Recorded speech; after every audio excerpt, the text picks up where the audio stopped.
മിശിഹായിൽ സ്നേഹമുള്ള സഹോദരി സഹോദരങ്ങളെ, ഈ വചന ശുശ്രൂഷാ സമയത്ത് നമുക്കൊന്നിച്ചേർന്ന് വചനം ശ്രവിക്കുവാനും പ്രാർത്ഥിക്കുവാനും കർത്താവ് അനുഗ്രഹം നൽകട്ടെ. പരിശുദ്ധ അമ്മയോട് ചേർന്ന് നമുക്കും പ്രാർത്ഥിക്കാം. നന്മ നിറഞ്ഞ മറിയമേ സ്വസ്തി, കർത്താവ് അങ്ങയോടുകൂടെ സ്ത്രീകളിൽ അങ്ങ് അനുഗ്രഹിക്കപ്പെട്ടവളാകുന്നു. അങ്ങയുടെ ഉദരത്തിൻ്റെ ഫലമായ ഈശോ അനുഗ്രഹിക്കപ്പെട്ടവനാകുന്നു.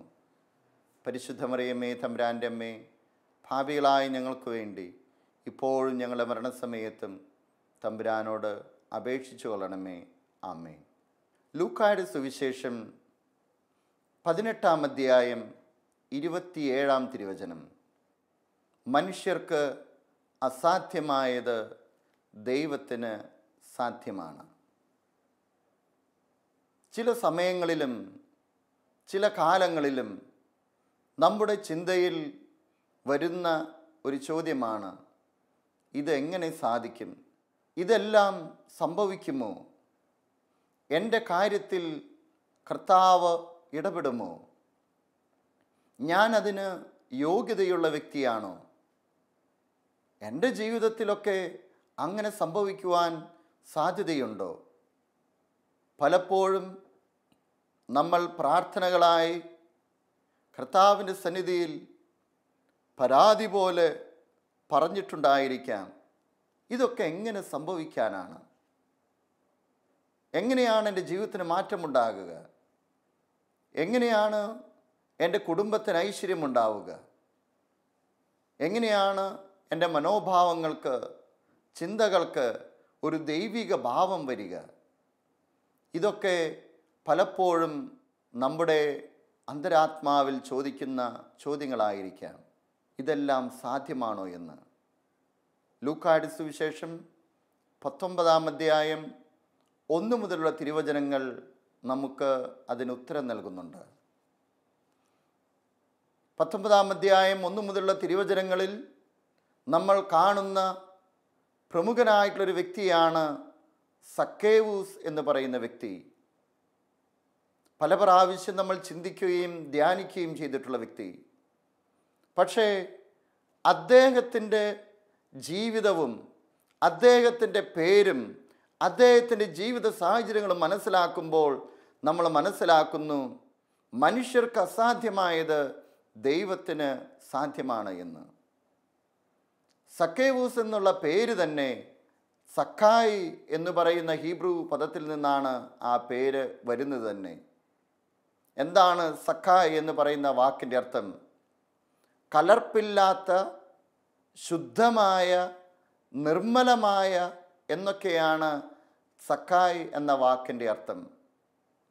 കലർപ്പില്ലാത്ത ഒരു ജീവിതത്തിൻ്റെ ഉടമ, ശുദ്ധമായ ഒരു ജീവിതത്തിൻ്റെ ഉടമ, നിർമ്മലമായ ഒരു ജീവിതത്തിൻ്റെ ഉടമ എന്നൊക്കെയാണ് സക്കേവൂസ് എന്ന് പേരുള്ള ആ വ്യക്തിക്ക് ജീവിതത്തിൽ ഉണ്ടാകേണ്ടത്.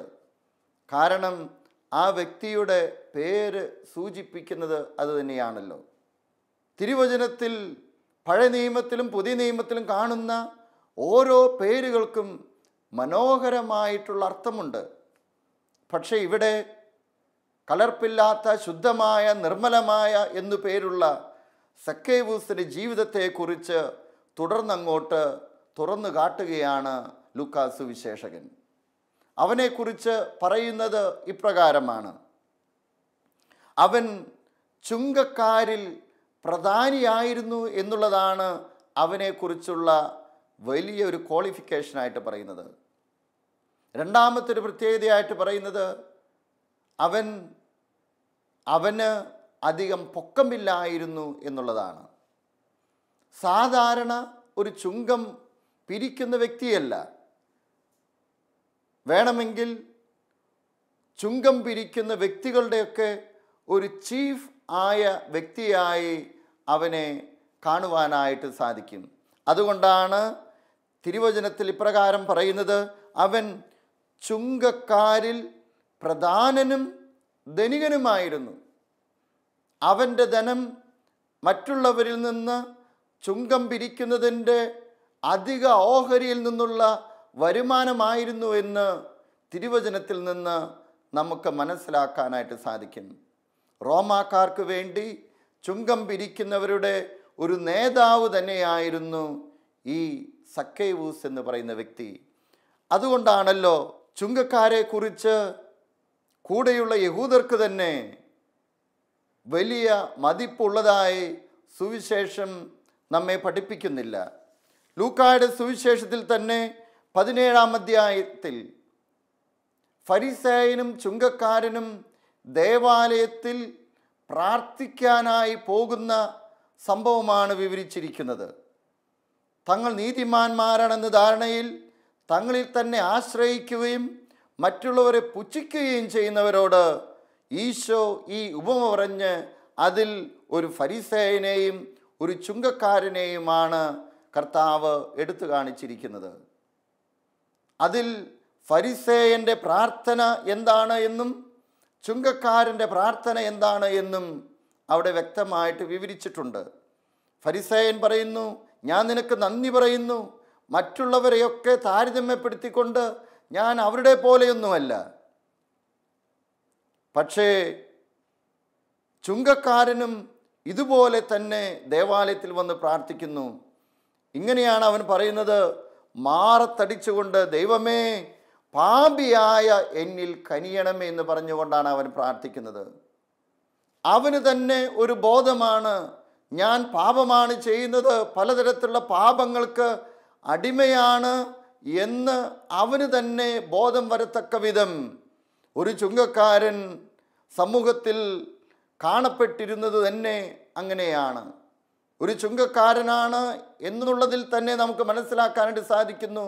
അവനൊരു പാപിയാണ്, സമൂഹം അംഗീകരിക്കാത്തവനാണ്, സമൂഹം അവനെ വെറുപ്പോടെ സ്നേഹമില്ലാത്ത രീതിയിൽ അവനെ നോക്കിക്കണ്ടിരുന്നുവെന്ന് തിരുവചനത്തിൽ നിന്ന് നമുക്ക് മനസ്സിലാക്കാവുന്നതാണ്.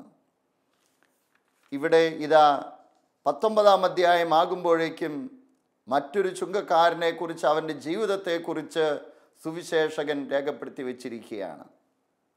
പക്ഷേ ഇങ്ങനൊരു പാപത്തിൻ്റെ അവസ്ഥയിലായിരുന്നുവെങ്കിലും അവൻ്റെ ജീവിതത്തിൽ അസാധ്യമായിട്ടുള്ള കാര്യങ്ങൾ സംഭവിക്കാൻ പോകുന്നുവെന്ന് ഇതാ ദൈവം അവനെ നോക്കുന്നതിലൂടെ, അവൻ്റെ ജീവിതത്തിൽ ഇടപെടുന്നതിലൂടെ നമുക്ക് മനസ്സിലാക്കാനായിട്ട് സാധിക്കും. മറ്റൊരു പ്രത്യേകതയായിട്ട് പറയുന്നത് ഇവന് പൊക്കം കുറവായിരുന്നു എന്നുള്ളതാണ്. ഇങ്ങനെ പൊക്കം കുറവായിരുന്നു എന്നുള്ളതിന് ഒരു നെപ്പോളിയൻ സിൻഡ്രോം എന്ന് നമുക്ക് പ്രത്യേകമായിട്ട് പറയാവുന്നതാണ്. എന്താണ് ഈ നെപ്പോളിയൻ സിൻഡ്രോം എന്നതുകൊണ്ട് അർത്ഥമാക്കുന്നത്? അവർ അവരുടെ പൊക്കക്കുറവിനെ പരിഹരിക്കുന്നതിന് വേണ്ടി മറ്റ് പല കാര്യങ്ങളിലും അവർ പൊക്കമുള്ളവരായിരിക്കും. അതാണ് നെപ്പോളിയൻ സിൻഡ്രോം എന്നതുകൊണ്ട് അർത്ഥമാക്കുന്നത്. ഒരു തരത്തിൽ പറഞ്ഞു കഴിഞ്ഞാൽ ഇവൻ പൊക്കക്കുറവായിരുന്നതുകൊണ്ട് മറ്റു പല കാര്യങ്ങളിലും അവന് പൊക്കമുണ്ടായിരുന്നു എന്ന് നമ്മൾ മനസ്സിലാക്കേണ്ടിയിരുന്നു. ആ പൊക്കമായിരിക്കണം അവനെ യേശുവിനെ കാണുവാൻ വേണ്ടി ഓടാൻ അവനെ പ്രേരിപ്പിച്ചത്. അവൻ്റെ ജീവിതം നിർമ്മലമല്ല, ശുദ്ധമല്ല, വിശുദ്ധിയുള്ളതല്ല എന്ന് അവനൊരു സ്വയാവബോധമുണ്ടായിരുന്നു. പക്ഷേ അതേ സമയം തന്നെ അവനൊരു പൊക്കമുണ്ടായിരുന്നു. ആ പൊക്കം യേശുവിനെ കാണുവാനുള്ള ഒരു പൊക്കമായിരുന്നു. അതുതന്നെയാണ് അവൻ്റെ ജീവിതത്തിൽ നിർണായകമായിട്ട് സംഭവിക്കുന്നത്. അവൻ ഇതാ ഒരു പൊക്കത്തിരിക്കുന്ന അവസരത്തിലാണ് കർത്താവ് അവനെ താഴെ ഇറക്കുന്നത്. തിരുവചനം വ്യക്തമായിട്ട് ഓർമ്മിപ്പിക്കുന്നു, ഈശോ ജെറീക്കോയിലൂടെ കടന്നു പോവുകയായിരുന്നു. ഇതാ സിക്കമ്മൂർ മരത്തിൻ്റെ ചുവട്ടിൽ ഈശോ വന്ന് നിൽക്കുന്നതും അവനെ തന്നെ, സക്കേവൂസിനെ തന്നെ നോക്കിക്കൊണ്ട് കർത്താവ് പറയുന്നത്, നീ താഴെ ഇറങ്ങുക. നീ താഴെ ഇറങ്ങേണ്ടത് അത്യാവശ്യമാണ്. കർത്താവ് പറയുന്നത്, എനിക്ക് നിൻ്റെ ഭവനത്തിൽ താമസിക്കേണ്ടിയിരിക്കുന്നു എന്നുള്ളതാണ്. അവിടെ ഉപയോഗിച്ചിരിക്കുന്ന ഗ്രീക്ക് വാക്ക് ഇപ്രകാരമാണ്. ദൈ എന്ന് പറയുന്ന ഗ്രീക്ക് വാക്ക്, അതിൻ്റെ അർത്ഥം ദൈവികമായ നെസസിറ്റിയാണ് അവിടെ സൂചിപ്പിക്കുന്നത്. ദൈവികമായൊരു അത്യാവശ്യമാണ് നിൻ്റെ ഭവനത്തിൽ എനിക്ക് താമസിക്കണമെന്നുള്ളത്. പ്രിയപ്പെട്ടവരെ, നമ്മുടെ ഓരോരുത്തരുടെയും ഭവനത്തിൽ ഈശോ വരേണ്ടത്, ഈശോ കടന്നു വരേണ്ടത് ദൈവികമായ അത്യാവശ്യമാണ്. പലപ്പോഴും നമ്മുടെ ഭവനങ്ങളിലേക്ക് ഈശോ കടന്നു വരുന്നതിനെ നമ്മൾ ഏത് രീതിയിലൊക്കെയാണ് എതിര് നിൽക്കുന്നത്? ഏത് രീതിയിലൊക്കെയാണ് നമ്മുടെ ഭവനത്തിലേക്ക് ഈശോ കടന്നു വരുന്നതിന് നമ്മൾ തടയിടുന്നത്? അതുകൊണ്ടാണ് വെളിപാടിൻ്റെ പുസ്തകത്തിൽ ഈശോ വളരെ വ്യക്തമായിട്ട് നമ്മെ ഓർമ്മിപ്പിക്കുന്നത്, ഇതാ നിൻ്റെ ഹൃദയവാതിൽ ഞാൻ മുട്ടുന്നു. നിൻ്റെ വാതിൽ മുട്ടുന്ന സമയത്ത് ആരൊക്കെ എനിക്ക് വേണ്ടി വാതിൽ തുറന്നു തരുന്നുവോ അവിടെ ഞങ്ങൾ വന്ന് വിരുന്നിനിരിക്കുമെന്ന് വചനം നമ്മെ ഓർമ്മിപ്പിച്ചു തരുന്നത്. നമ്മുടെ ഓരോരുത്തരുടെയും ഭവനത്തിന് മുന്നിൽ കർത്താവ് മുട്ടുന്നുണ്ട്, നീ എനിക്ക് വാതിൽ തുറന്നു തരുമോ എന്ന് ചോദിച്ചുകൊണ്ട്. ഇവിടെ സക്കേവൂസിൻ്റെ പക്കലും ഈശോ ദൈവികമായ ആവശ്യം ഉന്നയിക്കുന്നത് കാണുവാനായിട്ട് സാധിക്കും. ഇത് ദൈവികമായിട്ടുള്ള ആവശ്യമാണ് നിന്റെ ഭവനത്തിലേക്ക് കടന്നു വരിക എന്നുള്ളത്. സക്കേവൂസിന് ദൈവികമായ ഈ ആവശ്യത്തോട് പ്രതികരിക്കാതെ തരമില്ലായിരുന്നു.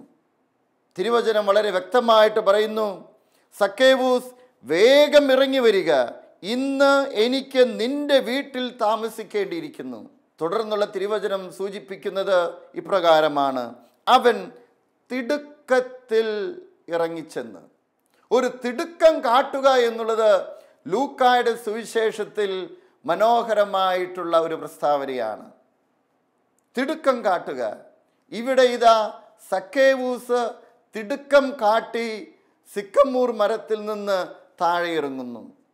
ലൂക്കായുടെ സുവിശേഷം 1-ാം അധ്യായത്തിൽ 39-ാം തിരുവചനത്തിൽ നമ്മളിങ്ങനെ വായിക്കുന്നു, ആ ദിവസങ്ങളിൽ മറിയം യൂദയായിലെ മലമ്പ്രദേശത്തുള്ളൊരു പട്ടണത്തിലേക്ക് തിടുക്കത്തിൽ യാത്ര പുറപ്പെട്ടു.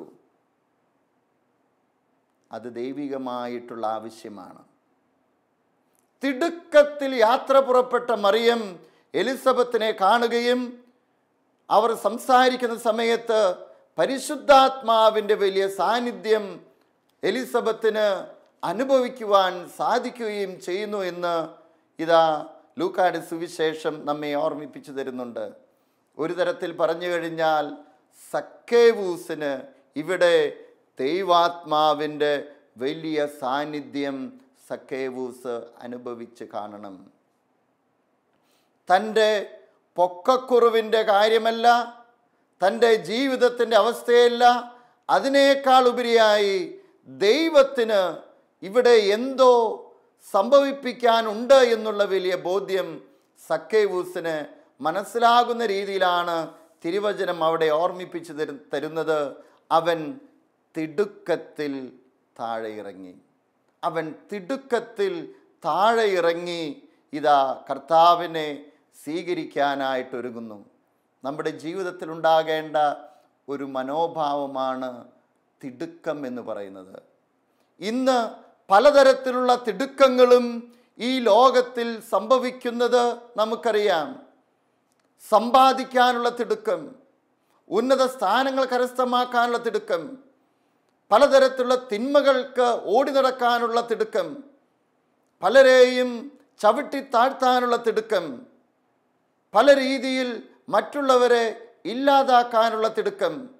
ഇങ്ങനെയുള്ള തിടുക്കത്തിൻ്റെ നടുവിൽ ഇതാ സക്കേവൂസ് ഒരു തരത്തിൽ വിളിച്ചു പറയുന്നു, ഞാൻ തിടുക്കം കാണിച്ചത് എൻ്റെ കർത്താവിനെ എൻ്റെ ജീവിതത്തിലേക്ക്, എൻ്റെ കുടുംബത്തിലേക്ക്, എൻ്റെ ഹൃദയത്തിലേക്ക് സ്വീകരിക്കാനാണ്. ഇതാ സക്കേവൂസ് തിടുക്കം കാണിക്കുന്നതായി ഇതാ നമ്മൾ തിരുവചനത്തിൽ നിന്ന് തിരിച്ചറിയുന്നു. സക്കേവൂസിൻ്റെ ഒരു മനോഭാവമുണ്ടായിരുന്നു, ഞാൻ പാപിയാണെന്നുള്ളൊരു മനോഭാവം. അതുകൊണ്ട് ഇപ്പോഴത്തെ മാർപ്പാപ്പ പ്രത്യേകമായി ഓർമ്മിപ്പിക്കുന്ന ഒരു കാര്യമുണ്ട്. ഒരു വ്യക്തി തന്നെക്കുറിച്ച് അറിയുന്നതിൻ്റെ അടിസ്ഥാനം എന്ന് പറയുന്നത് അവൻ ഏറ്റുപറയാനുള്ളൊരു മനോഭാവമാണ്. കർത്താവിൻ്റെ സന്നിധിയിൽ കർത്താവേ ഞാൻ പാപിയാണ് എന്ന് ഏറ്റുപറയാനുള്ള മനോഭാവം. തൻ്റെ അവസ്ഥ നിർമ്മലമല്ല എന്നും ശുദ്ധമല്ല എന്നും പരിശുദ്ധമല്ല എന്നുമുള്ള വലിയ ബോധ്യവും സക്കേവൂസിന് തന്നെ ഉണ്ടായിരുന്നു. ആരൊക്കെ ഇങ്ങനെ ഏറ്റുപറയാനായിട്ട് പരിശ്രമിക്കുന്നുവോ അവരിലേക്ക്, അവരുടെ കുടുംബത്തിലേക്ക് കർത്താവ് കടന്നു വരുന്നതായി കാണുവാനായിട്ട് സാധിക്കും. അതുകൊണ്ട് കർത്താവിന് നമ്മുടെ ജീവിതത്തിൽ ഇടപെടണമെങ്കിൽ ഒന്നാമതായിട്ടുണ്ടാകേണ്ടത് നമ്മുടെ മനോഭാവങ്ങളിലുള്ള മാറ്റമാണ്. കർത്താവിൻ്റെ സന്നിധിയിൽ നീ എന്താണ് ഏറ്റുപറയുന്നത് എന്നാണ് കർത്താവ് നോക്കിക്കൊണ്ടിരിക്കുന്നത്. രണ്ടാമതായിട്ട് നമ്മൾ മനസ്സിലാക്കാനായിട്ട് സാധിക്കുന്നു, ഇതാ സക്കേവൂസ് യേശുവിനെ സ്വീകരിച്ചതിന് ശേഷം എഴുന്നേറ്റ് നിന്നതായി തിരുവചനത്തിൽ ഇങ്ങനെ സൂചിപ്പിക്കുന്നുണ്ട്. അവിടെ പറയുന്നത് ഇപ്രകാരമാണ്: സക്കേവൂസ് എഴുന്നേറ്റ് നിന്നുകൊണ്ട് പറഞ്ഞു. ഇതാ ഈശോയും ഈശോയുടെ കൂടെ ഉണ്ടായിരുന്നവരൊക്കെ സക്കേവൂസിൻ്റെ ഭവനത്തിൽ വന്നിരിക്കാം. എന്തായാലും ശരി, ഇതാ യേശുവിൻ്റെ മുൻപിൽ എഴുന്നേറ്റ് നിൽക്കുന്ന സക്കേവൂസ്. ഈ ഒരു എഴുന്നേൽക്കൽ പ്രത്യേകത നമ്മെ സൂചിപ്പിച്ചു തരുന്നുണ്ട്. ഇതാ ലൂക്കായുടെ സുവിശേഷം 15-ാം അധ്യായത്തിൽ ഇതുപോലെയുള്ള ഒരു എഴുന്നേൽക്കലിനെ കുറിച്ച് ഇങ്ങനെയാണ് സൂചിപ്പിക്കുന്നത്. ലൂക്കായുടെ സുവിശേഷം 15-ാം അധ്യായം 11-ാം തിരുവചനം മുതൽ നമ്മൾ ധൂർത്തുപുത്രൻ്റെ ഉപമയെക്കുറിച്ചാണ് നമ്മൾ അവിടെ വായിക്കുന്നത്. അവിടെ ധൂർത്തുപുത്രൻ പറയുകയാണ്, ഞാൻ എഴുന്നേറ്റ് എൻ്റെ പിതാവിൻ്റെ അടുത്തേക്ക് പോകും. അവൻ കിടക്കുന്ന അവസ്ഥയിൽ നിന്ന്, അവൻ്റെ അവസ്ഥ എന്താണെന്ന് തിരുവചനം ഓർമ്മിപ്പിച്ചു തരുന്നു. പന്നികൾക്ക് കൊടുക്കുന്ന ഭക്ഷണം പോലും കിട്ടാതെ വിശന്ന് വലഞ്ഞ് ജീവിതം നരകിച്ചിരിക്കുന്ന അവസ്ഥയാണ് ധൂർത്തുപുത്രൻ്റെ അവസ്ഥയായിട്ടുണ്ടായിരുന്നത്. ഇതാ അവിടെ നിന്ന് അവൻ എഴുന്നേൽക്കുമെന്ന് ഒരു തീരുമാനം അവൻ പ്രഖ്യാപിക്കുകയാണ്. എന്നിട്ട് ഇങ്ങനെയാണ് പറയുന്നത്, ഞാൻ എൻ്റെ പിതാവിനോട് പറയും, പിതാവേ, സ്വർഗത്തിനെതിരായും നിന്റെ മുമ്പിലും ഞാൻ പാപം ചെയ്തു. നിന്റെ പുത്രൻ എന്ന് വിളിക്കപ്പെടാൻ ഞാൻ ഇനി യോഗ്യനല്ല. നിന്റെ ദാസരിൽ ഒരുവനായി എന്നെ സ്വീകരിക്കണമേ. അവൻ എഴുന്നേറ്റ് പിതാവിൻ്റെ അടുത്തേക്ക് ചെന്നു. ഇതാ സക്കേവൂസ് താനായിരിക്കുന്ന അവസ്ഥയിൽ നിന്ന് അവിടെ നിന്ന് എഴുന്നേൽക്കുന്നതായിട്ടാണ് തിരുവചനം നമ്മെ ഓർമ്മിപ്പിച്ചു തരുന്നത്. അവൻ്റെ അവസ്ഥ എന്താണെന്ന് മനസ്സിലാക്കി ആ അവസ്ഥയിൽ നിന്ന് എനിക്ക് മോചനം ഉണ്ടാകണമെന്നുള്ള വലിയ ബോധ്യത്തോടെയാണ് അവൻ അവിടെ നിന്ന് എഴുന്നേൽക്കുന്നത്. അങ്ങനെ അവിടെ നിന്ന് എഴുന്നേറ്റ് നിന്നുകൊണ്ടാണ് സക്കേവൂസ് പറയുന്നത്, കർത്താവേ, ഇതാ എൻ്റെ സ്വത്തിൽ പകുതി ഞാൻ ദരിദ്രർക്ക് കൊടുക്കുന്നു. ആരുടെയെങ്കിലും വക വഞ്ചിച്ചെടുത്തിട്ടുണ്ടെങ്കിൽ 4 ഇരട്ടിയായി തിരിച്ചു കൊടുക്കുന്നു. പുതിയ ജീവിതത്തിലേക്ക് കടക്കുന്നതിനെയാണ് എഴുന്നേൽക്കുക എന്നതുകൊണ്ട് നമ്മൾ മനസ്സിലാക്കേണ്ടത്. അത് അവൻ്റെ ഒരു പ്രാർത്ഥനയായിരുന്നു. ഒന്നാമത്തേത്, ഞാനൊരു പാപിയാണല്ലോ എന്നുള്ളൊരു ബോധ്യം. രണ്ടാമത്തേത്, കർത്താവിൻ്റെ സന്നിധിയിൽ എഴുന്നേറ്റ് നിന്നുള്ളൊരു പ്രാർത്ഥന, മനസ്സിൻ്റെ ആഗ്രഹം ഇതാ സക്കേവൂസ് അവതരിപ്പിക്കുന്നു. മൂന്നാമത്തേതായി നമ്മൾ മനസ്സിലാക്കുന്നു, നഷ്ടപ്പെട്ടു പോയത്, തകർന്നു പോയത് പുനഃസ്ഥാപിക്കുക. അവന് തകർന്നുപോയ ബന്ധങ്ങളുണ്ടായിരുന്നു, തിന്മയുടെ വശങ്ങളുണ്ടായിരുന്നു. അതിനെയെല്ലാം പുനഃസ്ഥാപിക്കുന്നതായി നമ്മൾ തിരിച്ചറിയുന്നു. പുനഃസ്ഥാപിക്കാൻ കർത്താവാണ് അവനെ സഹായിക്കുന്നത്. അപ്പോഴാണ് സക്കേവൂസ് എഴുന്നേറ്റ് നിന്ന് കർത്താവിൻ്റെ സന്നിധിയിൽ ഏറ്റുപറഞ്ഞ അവസരത്തിലാണ് ഇതാ ഈശോ അവന് എല്ലാം പുനഃസ്ഥാപിച്ചു കൊടുക്കുന്നത്. എന്നിട്ട് പറയുന്നു, ഇന്ന് ഈ ഭവനത്തിന് രക്ഷ ലഭിച്ചിരിക്കുന്നു. പ്രിയപ്പെട്ടവരെ, മനുഷ്യരുടെ കാഴ്ചപ്പാടിൽ അസാധ്യമായിരുന്നു സക്കേവൂസിൻ്റെ ഭവനത്തിലേക്ക് ഈശോ കടന്നു വരിക എന്നുള്ളത്. സക്കേവൂസ് പോലും ചിന്തിച്ചിട്ടുണ്ടാവുകയില്ല. യേശുവിനെ കാണണമെന്നൊരാഗ്രഹം മാത്രമേ സക്കേവൂസിനുണ്ടായിരുന്നുള്ളൂ. പക്ഷേ ഇതാ, മനുഷ്യർക്ക് അസാധ്യമായത് ദൈവത്തിന് സാധ്യമാണെന്നുള്ള കാര്യം സക്കേവൂസിലൂടെ കർത്താവ് നമ്മെയും ഓർമ്മിപ്പിക്കാനായിട്ട് ആഗ്രഹിക്കുന്നു. കർത്താവിൻ്റെ സന്നിധിയിൽ നമുക്കും വിനീതരായി എളിമയോടെ പ്രാർത്ഥിക്കാം. നല്ല ഈശോയെ, ഞാൻ അങ്ങയുടെ സന്നിധിയിൽ ഏറ്റുപറയുന്നു, ഞാനും ഒരു പാപിയായ മനുഷ്യനാണ് എന്ന്. എനിക്കും പ്രാർത്ഥന ആവശ്യമുണ്ടെന്ന് കർത്താവിൻ്റെ സന്നിധിയിൽ ഞാനും എഴുന്നേറ്റ് നിന്നുകൊണ്ട് ഞാനും ആവശ്യപ്പെടുന്നു. കർത്താവിൻ്റെ സന്നിധിയിൽ നഷ്ടപ്പെട്ടതെല്ലാം പുനഃസ്ഥാപിച്ച് തരണമേ എന്നുള്ള മനോഭാവത്തോടുകൂടെ ഞാനും ആയിരിക്കുന്നു. കർത്താവെ, നീ എന്നെ അനുഗ്രഹിച്ചാലും. നിത്യം പിതാവും പുത്രനും പരിശുദ്ധാത്മാവുമായി സർവേശ്വര എന്നേക്കും. ആമേൻ.